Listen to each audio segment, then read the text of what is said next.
Hey everybody, it's Mike Banky here at Global Streams, maker of Panamation. Today we're going to show you how to add Panamation to Wirecast. First thing you need to do is of course have Wirecast up, and I'm going to go ahead and open Panamation. You can download that from panamndi.com, and this is the 768 version of the user interface. So I'm going to go ahead and open up Workspace here, and we're going to look at this side. So by default, Wirecast is set up for 720. We're going to go ahead and make sure ours is the same. I've gone ahead and turned on NDI and Alpha. While we're here, if we want, we can also come in and choose Wirecast as a source via NDI, and now we can see that in our workspace. And I'll just show you guys a little show open that I created here for this.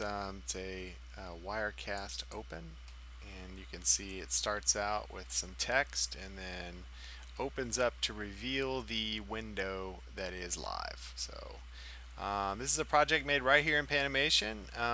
We'll go ahead and queue that up, and then we'll add it to Wirecast. So what I'm going to do is choose the first layer, which is important. That if you want it to be an overlay, you need to choose that first layer, and then choose your NDI source, which is going to be, in this case, Panamation. So we add that, and there it is. And you can take that to air right there. Now it's just a matter of playing the timeline from Panamation to see that animation happen. So here we go. Comes in with the text and sits here on a pause until I'm ready to go, and then I hit play.